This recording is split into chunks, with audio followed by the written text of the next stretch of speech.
If every fire on Earth went out tonight, most of us would be annoyed before we were terrified. The stove would not work. The grill would be useless. The fireplace would be cold.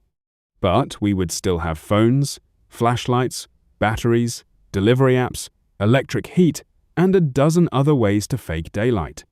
Now strip all of that away.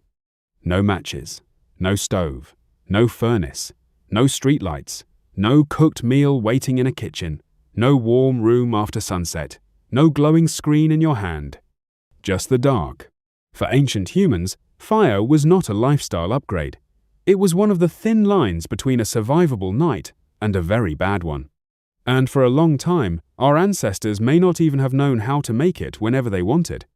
They may have found it after lightning strikes or wildfires, carried embers back, fed them, guarded them, and hoped rain did not erase the whole advantage. That is a strange thought. One of the most important forces in human history may have started as something you could lose in a storm. So when we talk about early humans and fire, the question is bigger than who first made a spark. The better question is, what happened after humans brought flame into the center of daily life? Start with night. We like to imagine night as peaceful, quiet, streets, a bedroom, a porch light, maybe a camping trip, if you are the outdoor type. In the ancient world, night was a problem. Vision dropped. Distance became harder to judge. Sounds got bigger. Something moved outside the camp, and your body had to decide whether it was wind, prey, or an animal that had been watching you for a while. Early humans were not the strongest creatures on the landscape. They did not have claws like a big cat. They did not outrun everything. They did not have armor, horns, or massive jaws. They had hands, memory, cooperation, and eventually fire. A flame changed the edge of the night. It gave people a circle where faces were visible. It let them see movement nearby. It probably made some animals more cautious. It gave the group a place to gather instead of simply waiting for darkness to pass. Before fire, sunset may have been a hard stop. After fire, the day could continue. That matters more than it sounds. People could repair tools, watch children, treat injuries, share food, stay alert together. They could sit close enough to read each other's faces and hands. A small fire made a small human world inside a much larger dark one. The evidence is old and difficult, so archaeologists are careful. Burned bones and ash can come from natural fires. Sediment moves. Time destroys clues. Still, some sites stand out. At Wonderwerk cave in South Africa, researchers found burned bone and plant ash deep inside the cave, dating to around 1 million years ago. At Gesher Benot in Israel, burned flint, wood and seeds from roughly 790,000 years ago suggest fire was being used in specific places, not scattered randomly across the ground. By around 300,000 to 400,000 years ago, evidence for fire becomes much more common. That does not mean one person invented fire and everyone else copied it. The story was probably uneven. Some groups used fire well, some used it rarely. Some may have depended on natural flames before they learned reliable fire-making. Keeping fire alive was its own skill. Fire is needy. It has to be fed. It can die. It can spread. It can save you from cold and burn your shelter down in the same night. Someone had to gather wood. Someone had to know what burned fast and what burned slowly. Someone had to keep children away from the coals. Someone had to notice when the flame was dropping. Someone had to move embers when the group moved.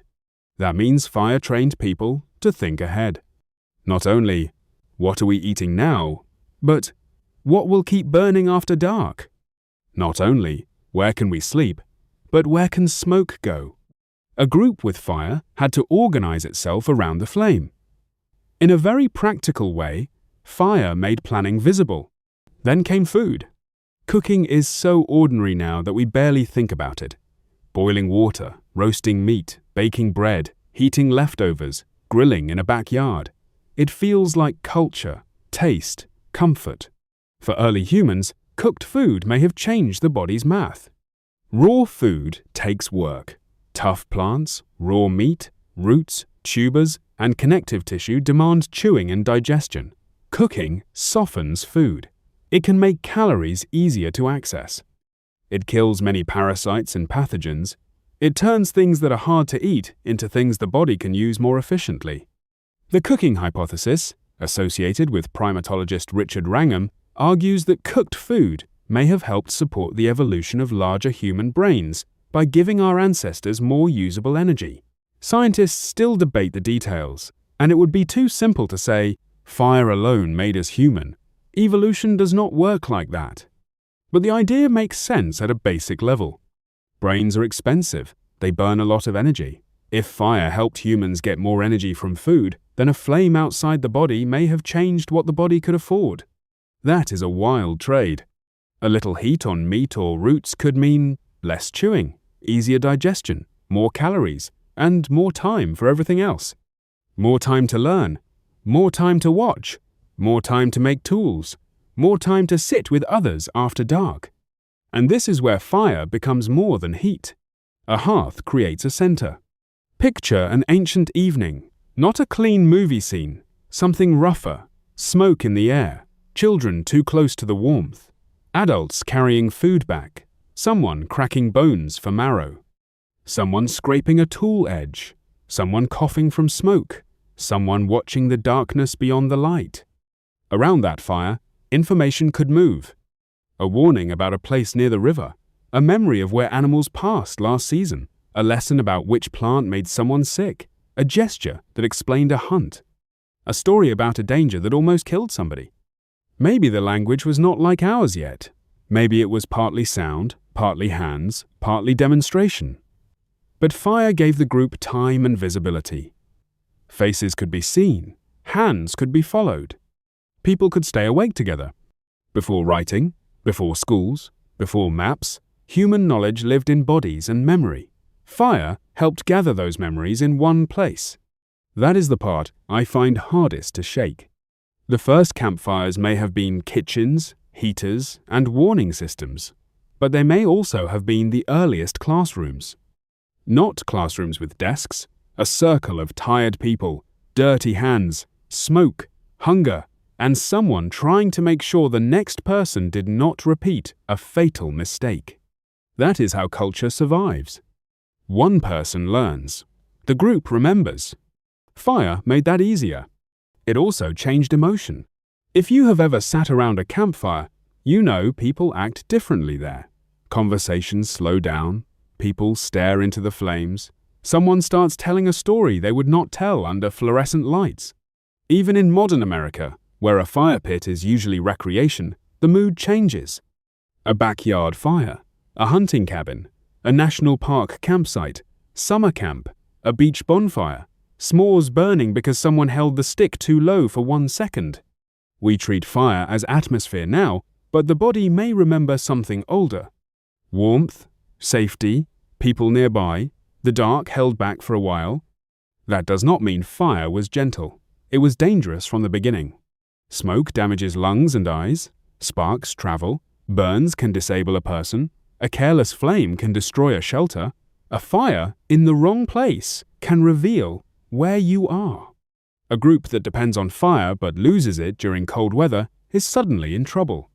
So fire also created responsibility. Everyone benefited from it, but everyone could be hurt by it.